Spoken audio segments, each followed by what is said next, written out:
성도들이 자신의 일상 속에 경험하는 깊은 묵상을 가지고 하나님께 나아가고 있습니다. 그 묵상의 일부를 함께 나누고자 합니다.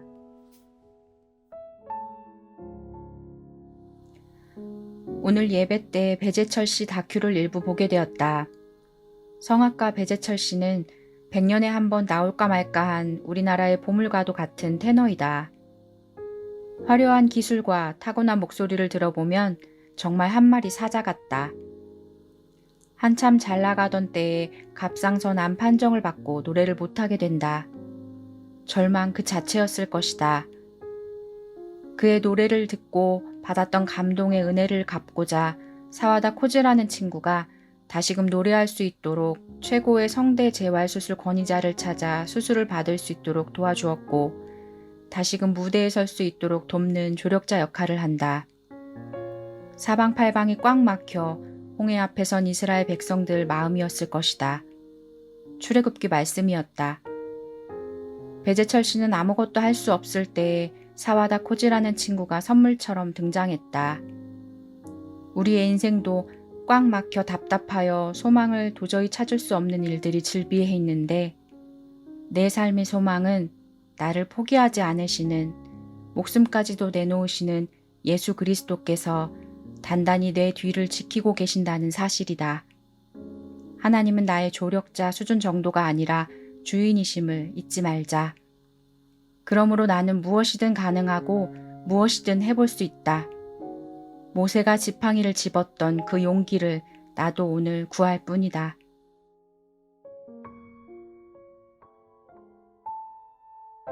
오늘 우리가 함께 나눌 말씀은 마태복음 5장 21절에서 32절 말씀입니다. 옛사람에게 말한 바 살인하지 말라. 누구든지 살인하면 심판을 받게 되리라 하였다는 것을 너희가 들었으나 나는 너희에게 이르노니 형제에게 노하는 자마다 심판을 받게 되고, 형제를 대하여 나가라 하는 자는 공회에 잡혀가게 되고, 미련한 놈이라 하는 자는 지옥불에 들어가게 되리라. 그러므로 예물을 제단에 드리려다가 거기서 내 형제에게 원망 들을 만한 일이 있는 것이 생각나거든 예물을 제단 앞에 두고 먼저 가서 형제와 화목하고 그 후에 와서 예물을 드리라. 너를 고발하는 자와 함께 길에 있을 때에 급히 사화하라. 그 고발하는 자가 너를 재판관에게 내어주고 재판관이 옥리에게 내어 주어 옥에 가둘까 염려하라. 진실로 내게 이르노니 내가 한 푼이라도 남김이 없이 다 갚기 전에는 결코 거기서 나오지 못하리라. 또 간음하지 말라 하였다는 것을 너희가 들었으나 나는 너희에게 이르노니 음욕을 품고 여자를 보는 자마다 마음에 이미 감언하였느니라. 만일 내 오른눈이 너로 실족하게 하거든 빼어내버리라. 내 백체 중 하나가 없어지고 온몸이 지옥에 던져지지 않는 것이 유익하며, 또한 만일 내 오른손이 너로 실족하게 하거든 찍어내버리라. 내 백체 중 하나가 없어지고 온몸이 지옥에 던져지지 않는 것이 유익하니라. 또 일렀으되 누구든지 아내를 버리려거든 이혼 증서를 줄 것이라 하였으나 나는 너희에게 이르노니 누구든지 음행한 이유 없이 아내를 버리면 이는 그로 간음하게 함이요 또 누구든지 버림받은 여자에게 장가드는 자도 간음함이니라.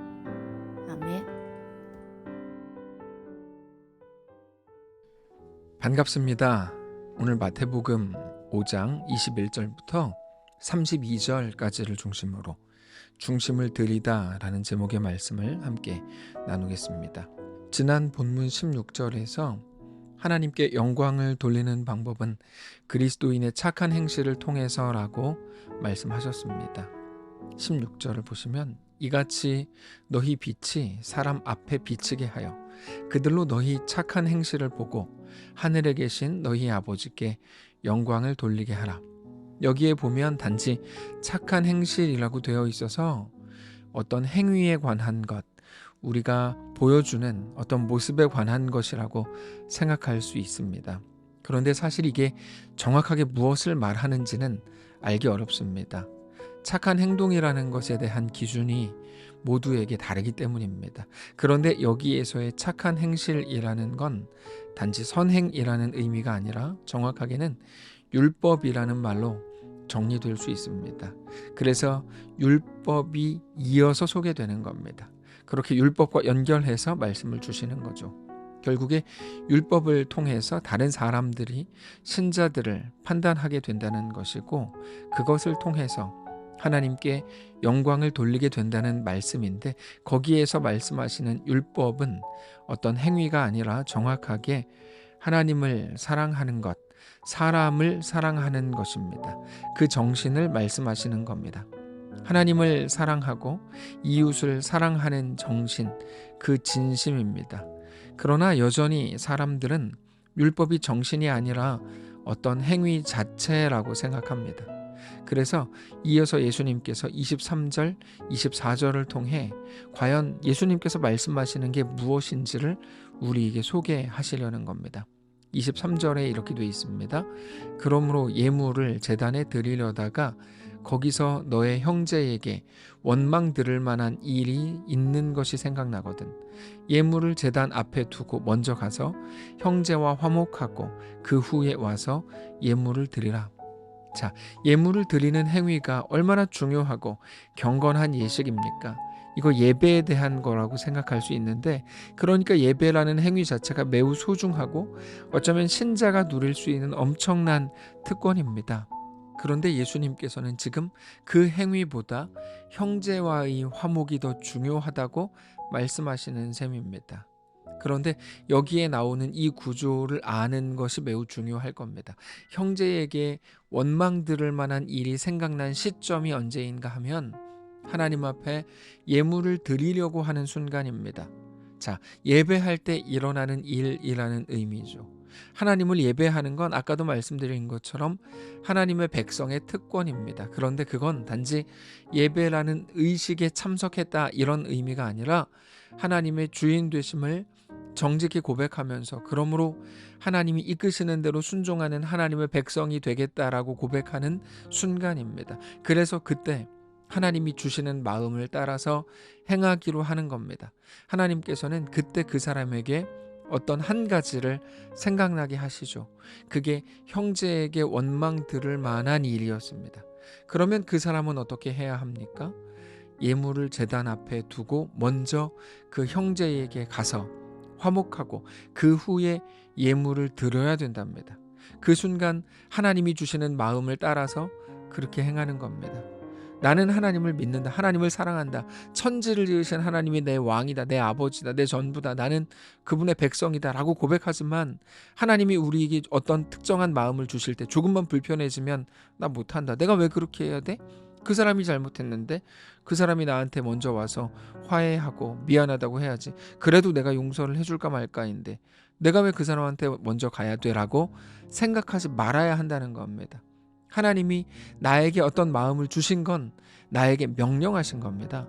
그거는 너 한번 이렇게 해볼래? 라고 우리에게 권면하시는 게 아니라 명령하시는 겁니다. 그러면 우리는 하나님의 명령을 따라 행하는 거죠. 하나님이 가라고 하시면 가는 거고 멈추라고 하시면 멈추는 겁니다. 그게 하나님의 백성이죠. 23절은 그 이야기를 하고 있는 중입니다. 바로 그 순종입니다. 그게 무엇일까요? 그건 내가 하나님이 이끄시는 대로 이끌리는 사람이라는 증거가 됩니다. 하나님은 나의 주인이시고 나는 하나님의 백성이라는 것을 드러내고 고백하는 유일한 모습이 바로 순종입니다. 예배라는 행위는 누구나 할 수 있습니다.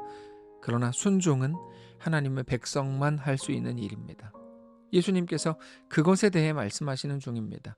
예수님께서는 이어서 고발하는 사람이 있다면 그 사람과 급히 화해하라고 말씀하십니다. 25절입니다. 너를 고발하는 자와 함께 길에 있을 때에 급히 사화하라. 그 고발하는 자가 너를 재판관에게 내어주고 재판관이 옥리에게 내어주어 옥에 가둘까 염려하라.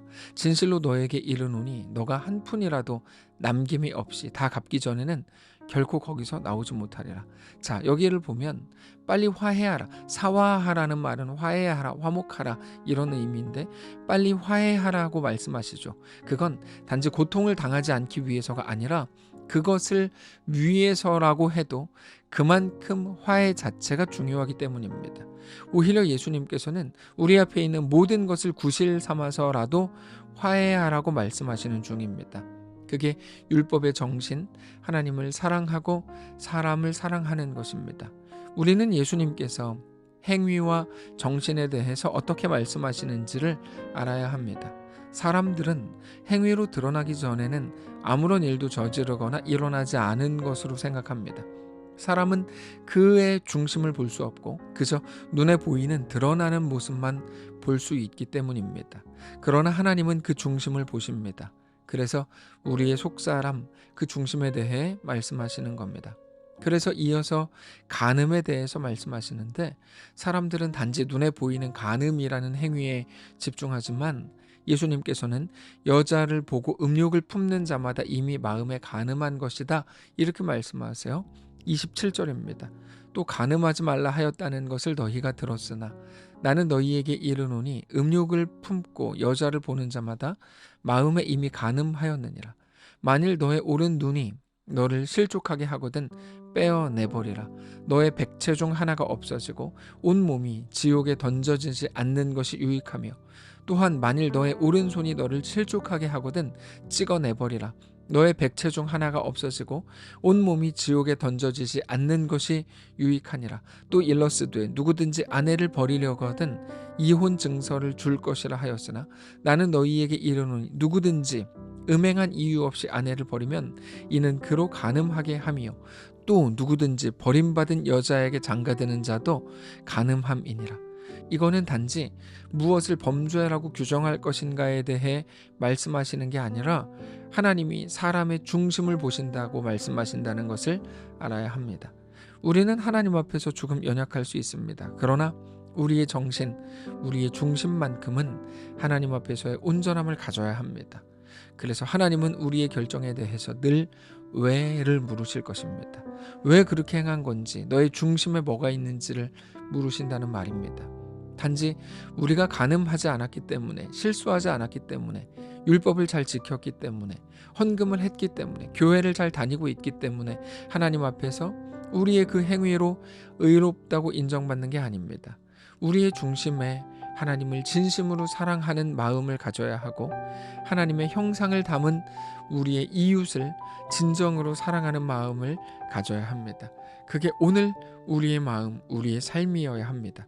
사랑하는 성도 여러분, 오늘 하나님 앞에서 우리의 중심을 확인하고 점검하시기를 원합니다. 오늘 우리의 마음이 나를 기쁘게 할 만한 것들을 생각하고 거기에 완전히 집중하지 말고 세상을 지으시고 우리를 다스리시는 하나님을 향하게 되시기를 원합니다. 나에게 영향력 있는, 그래서 나를 돕고 만족하게 할 사람이 아니라 하나님을 기쁘시게 하기를 소원하게 되시기 원하고 우리 삶이 그렇게 조금씩 변화되시기를 원합니다. 그렇게 우리의 중심을 하나님께 드리는 거룩한 날 되시기를 원합니다. 기도하겠습니다. 살아계신 하나님 감사합니다. 하나님이 우리 왕이요 전부인 것을 정직히 고백합니다. 하나님 앞에 온전히 서게 하시옵소서. 우리의 중심을 하나님께 드리는 귀한 날 되게 하시옵소서. 감사드리며 살아계신 우리 주 예수님의 이름으로 기도합니다. 아멘. 사랑하는 성도 여러분, 하나님께서 오늘 하루를 우리에게 허락하셨습니다. 믿음으로 우리 주께 나아가시고 우리의 중심을 다하여 하나님을 높이고 하나님 앞에 온전히 드려진 바 되는 거룩한 날 되시기를 바랍니다.